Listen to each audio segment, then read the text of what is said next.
సూరజ్, నీ ప్రయారిటీ అంతా నీకు కాబోయే భార్యకే ఇవ్వాలి. జోష్నికి తినిపించు. సూరజ్ మనసులో ఉంది కూడా అదే. తినిపించు బ్రదర్, మేమేం అనుకోంలే. Jyotsna, తినిపించువయ్యా మర్ది.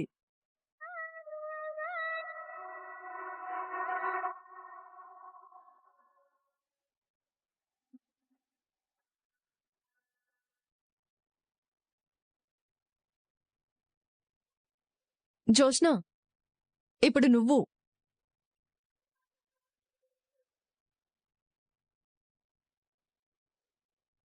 Happy birthday Suraj. Thank you Jyotsna. ఆ గిఫ్ట్ అన్నారు కదా, ఏది? జోస్నే సూరజ్కి ఇచ్చే బర్త్డే గిఫ్ట్. హో, అవునా? నువ్వు భలే సర్ప్రైజ్ ఇచ్చావురా.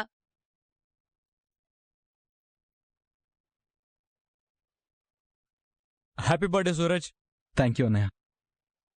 సూరజ్, దాసు మా చిన్నమావయ్య. ఓ, నమస్కారం అండి. నమస్తే. కంగ్రాట్స్ బాబు. Thank you.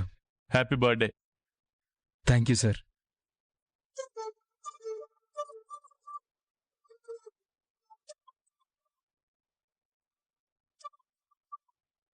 ఏంట్రా? అరే,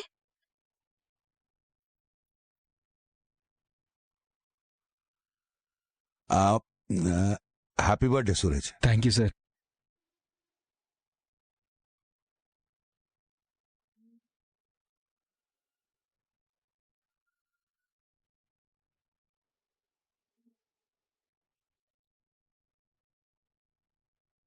ఏంటమ్మా ఇది? నేను చూసింది నా కూతుర్నేనా?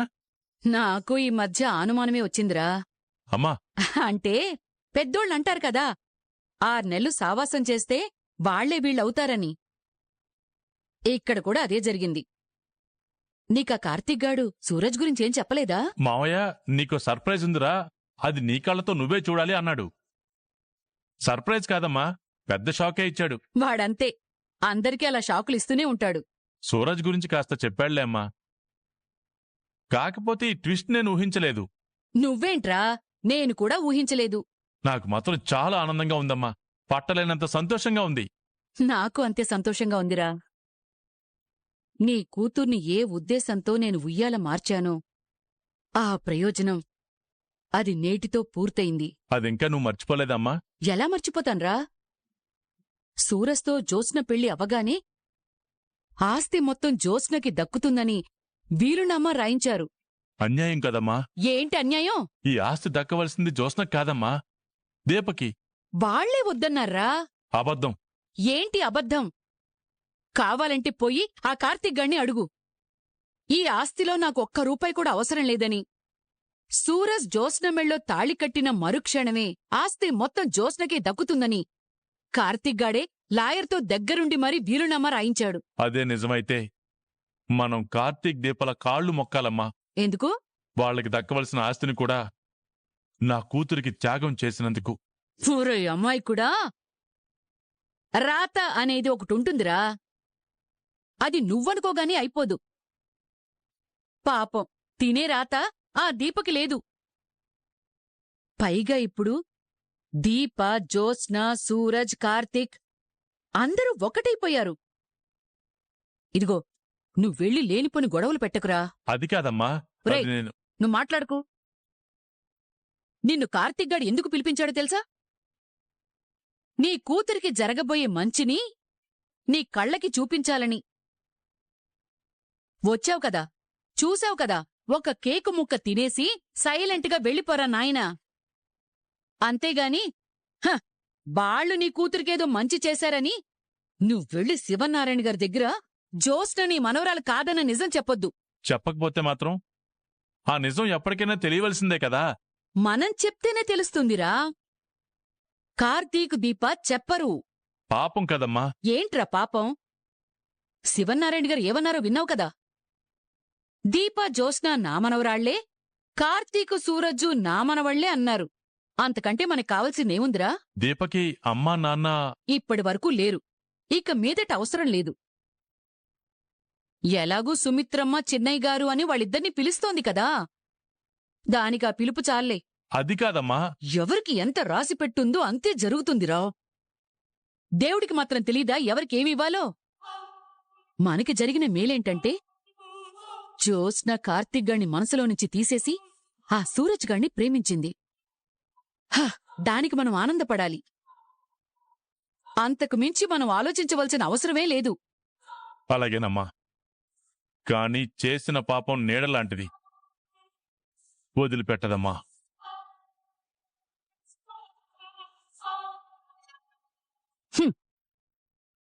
చీకట్లో నీడ కనపడదురా.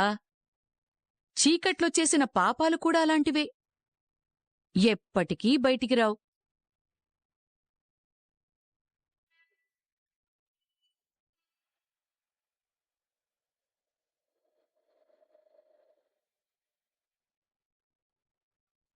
వన్స్ అగైన్ కంగ్రాట్స్ చిన్నమరదలా. థ్యాంక్ యూ బావా. ఓర్చుకున్నవాడే ఎంతో నేర్చుకుంటాడని ఎక్కడో చదివాను. ఈరోజు ఆ మాటని నువ్వు నిజం చేసావు. నిన్ను చూస్తుంటే మాకే ఆశ్చర్యంగా ఉంది. నువ్వెవరి కోసం మారేవనుకున్నాను. ఇలాగే మొండిగా ఉండిపోతావనుకున్నాను. కానీ కాలం నీలో చాలా పెద్ద మార్పే తీసుకొచ్చింది. నాలో మార్పు కాలం కాదు దీపా, మీరు తీసుకొచ్చారు. సూరజ్ నన్ను రిజెక్ట్ చేసిన దగ్గర్నుంచి ఈరోజు వరకు నేనెంత మారానో నాకే అర్థమవుతుంది. ఒక టైంలో నిజంగానే పెళ్లి చేసుకోకుండా లైఫ్ లాంగ్ ఇలాగే ఉండిపోదామనుకున్నాను. కానీ మీరిద్దరూ నన్ను సూరజ్ని కలిపారు. అందుకు నేను మీకు థ్యాంక్స్ చెప్పాలి. అంతా నువ్వే చేసుకున్నావు జ్యోత్స్నా. లేదు బావా, మీరిద్దరూ లేకపోతే ఈ కథ మొదట్లోనే ఆగిపోయేది. దీనికో సరైన ముగింపు దొరికింది అంటే కారణం మీరే. ఇది ముగింపు కాదు జ్యోత్స్నా, నీ పెళ్లితో సరికొత్త ఆరంభం. ఇన్నాళ్ళు మనమంతా చాలా ఇబ్బందులు పడ్డాం. నీ పెళ్లితో అవన్నీ పోయినట్టే. అవునలుడు, ఇబ్బందులన్నీ పోయినట్టే. నాన్నా, చివరిసారిగా మనం కలిసినప్పుడు నిన్ను చూస్తేనే అసహ్యం వేస్తుంది నాన్న అన్నావు. ఇప్పుడు అసహ్యం పోయిందా అమ్మా? పోయింది నాన్నా.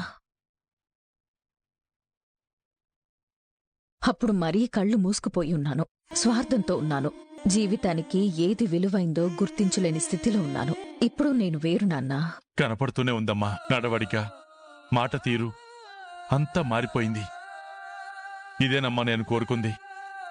ఇలాగే నేను నిన్ను చూడాలనుకున్నాను.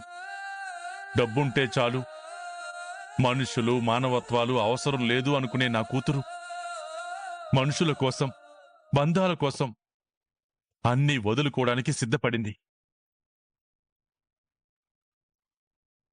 వాటిని సాధించుకునే ప్రయత్నంలో తనని తానే వదులుకుంది. కొత్తగా తయారైంది. మనసున్న మనిషిలా తయారైంది. మీ అమ్మ చనిపోయినా నేను బ్రతికుండడానికి ఒక అర్థం దొరికిందమ్మా.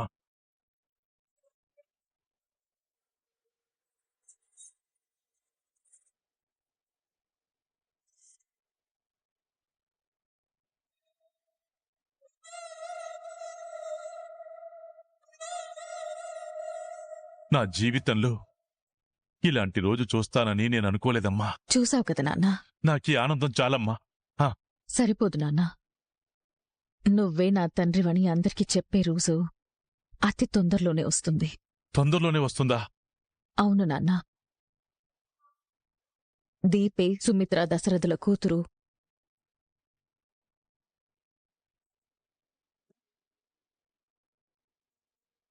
నేను కళ్యాణి దాసుల కూతుర్ని.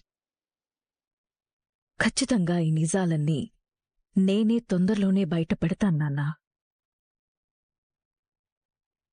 అమ్మా, మనల్ని ఎవరైనా చూసినా మన మాటలు విన్నా బాగోదమ్మా. వినని నాన్నా. ఎప్పుడో తెలియాల్సిన నిజాలు ఇప్పుడే అందరికీ తెలుస్తాయి.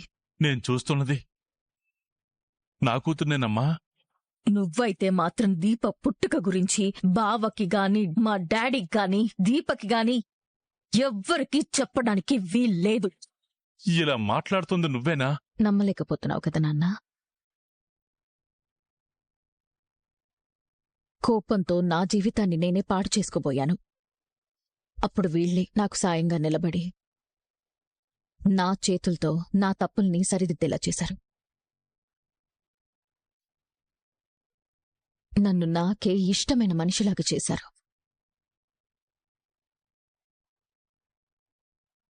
అల్లుడు, మాట నిలబెట్టుకున్నావు అల్లుడు. నా కూతుర్ని నేనెలా చూడాలనుకున్నానో అలా తీర్చిదిద్దావు. అమ్మా, మీ రుణం నేను ఈ జన్మలో తీర్చుకోలేను. ఈ జన్మ రుణాలు ఈ జన్మలోనే తీరిపోవాలి బాబాయ్. మీరే లేకపోతే నేనెవర్నూ నాకే తెలిసేదే కాదు. కుబేర్ కూతురిగానే మిగిలిపోయేదాన్ని. రుణం తీర్చుకున్నావమ్మా. నేను నీకు తల్లిదండ్రులనిచ్చాను. నువ్వు నాకు నా కూతుర్నిచ్చావమ్మా. ఇక మన రుణాలు తీరిపోయినట్టే. అప్పుడే రుణాలు తీర్చుకుంటే ఎలా? ఇంకా చాలా ఉంది. ముహూర్తాలు పెట్టాలి, పెళ్లి చెయ్యాలి, అప్పగింతలు అవ్వాలి. ఆ తర్వాత కదా రుణాలు తీరేది. అప్పటికీ ఈ రుణాలు తీరవు బావా. మీకు నేను జీవితాంతం రుణపడి ఉంటాను. నా కూతురే కాదలుడు, నేను కూడా మీకు రుణపడి ఉంటాను. అమ్మా జ్యోత్స్న, దీపక్ అన్యాయం జరిగిందనే బాధ నాకిప్పటికీ ఉందమ్మా. నేను నిన్ను ఒక్కటే కోరుకుంటున్నాను. ఏ విషయంలోనూ ఏ రకంగానూ దీపకి ఎటువంటి అన్యాయం జరగకూడదమ్మా. అలాగే నాన్నా. నీ పెళ్లితో చాలా జీవితాలు మారిపోవాలమ్మా. మారిపోతాయి బాబాయ్. జోష్న పెళ్లి అందరి జీవితాలని మార్చేస్తుంది. అందరి జీవితాల్లో మరింత సంతోషాల్ని తీసుకొస్తుంది. అంతేనా జోష్న? అంతే దీపా. నీ మాటే నా మాట.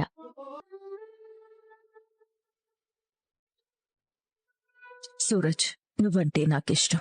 నా మనసు ఇది అని ఇంతకంటే నేను బాగా చెప్పలేను. అర్థమైందో లేదో నువ్వే చెప్పాలి. ఏంటి బర్త్డే బాయ్ ఒంటరిగా కూర్చొని అంత దీర్ఘంగా ఆలోచిస్తున్నారు? ఏదైనా ఊహించంది జరిగినప్పుడు నేనిలాగే మౌనంగా ఉంటాను. దీంట్లో ఊహించందేముంది? నువ్వు కోరుకునేదే జరిగింది కదా. నేను కోరుకున్నది అంటే? నన్ను ప్రేమించడం, పెళ్లి చేసుకోవాలనుకోవడం నువ్వు కోరుకున్నదే కదా. అంటే నువ్వు కోరుకోలేదా?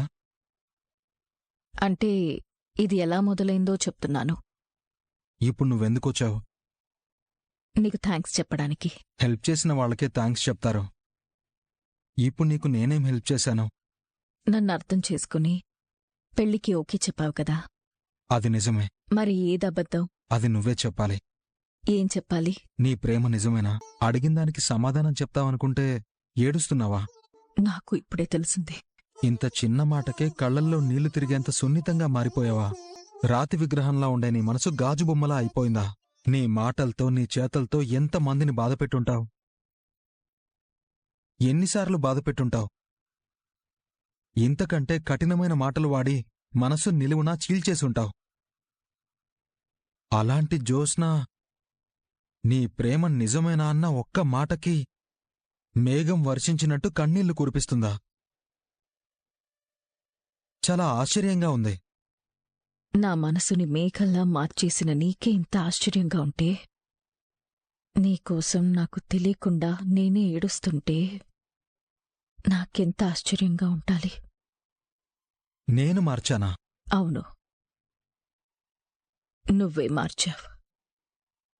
నన్ను మార్చడం మా గ్రానీ వల్ల అవ్వలేదు, మా మమ్మీ డాడీ వల్ల అవ్వలేదు, మా తాత వల్ల అవ్వలేదు, ఆఖరికి మా బావ వల్ల కూడా అవ్వలేదు.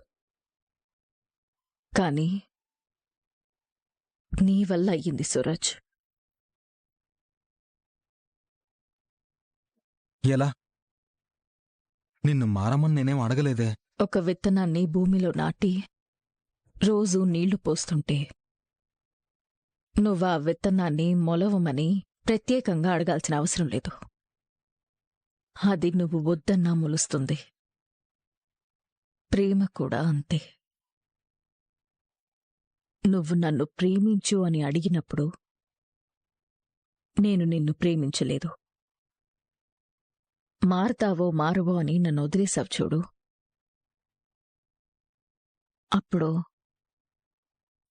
నేను నిన్ను ఇష్టపడ్డం మొదలుపెట్టాను.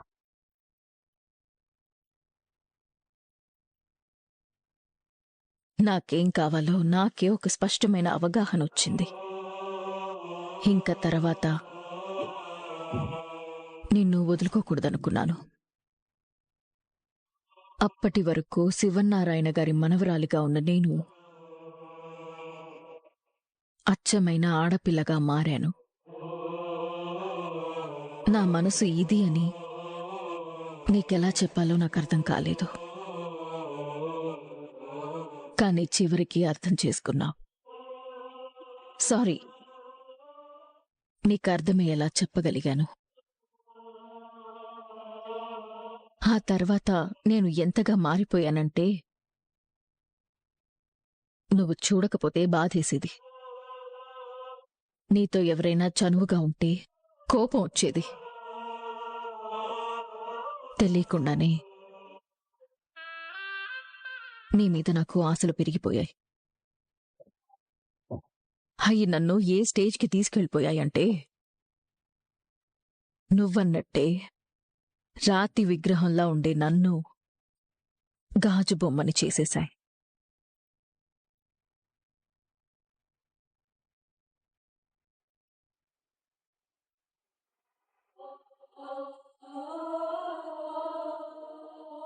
ఈ గాజు బొమ్మ ఎంత సున్నితమైపోయిందంటే దీన్ని ముక్కలు చేయాలంటే చేతలవసరం లేదు. పదునైన ఒక్క మాట చాలు.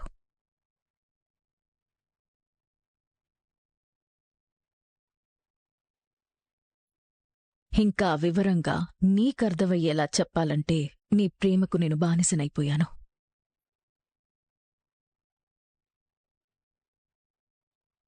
అసలు ప్రేమంటే ఏంటో తెలిసింది నీ వల్లే.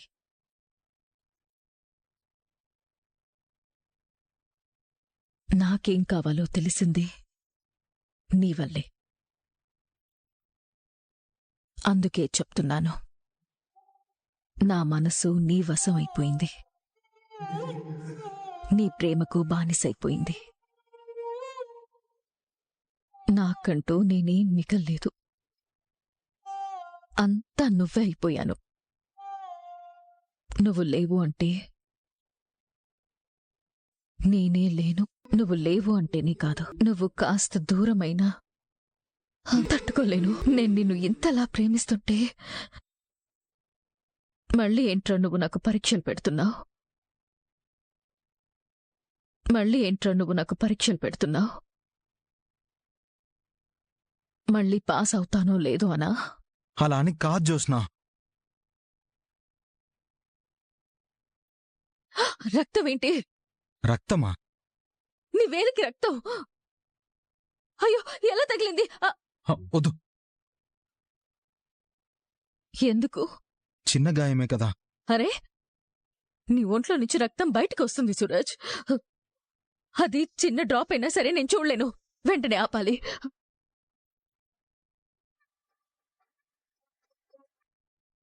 ఇలాంటి గాయాలు నన్ను బాధించవు జోస్నా. నన్ను బాధిస్తాయి. నువ్వింత సున్నితంగా ఉండడం మంచిది కాదేమో. అది నన్ను నువ్వు ప్రేమగా మార్చక ముందు ఆలోచించాల్సింది. తప్పేమన్నా చేశానా? నీ మనసునే అడుగు. మళ్ళీ కంట్లో నీళ్లు. గాయం చిన్నదే జోస్నా, నొప్పేం లేదు. దీనికి నువ్వింత బాధపడాల్సిన అవసరం లేదు. ఏదైనా మనకి తగిలితే నొప్పి, కాని అది మనకి కావలసిన వాళ్ళకైతే వేదన. నాకు నొప్పి లేదని చెప్తున్నాను కదా. నాకు తెలుస్తుంది.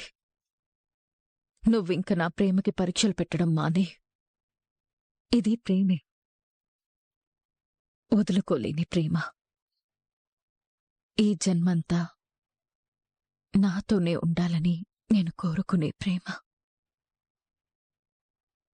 నువ్వు నా విషయంలో చేసే చిన్నపాటి నిర్లక్ష్యాన్ని కూడా తట్టుకోలేనంత సున్నితమైన ప్రేమ.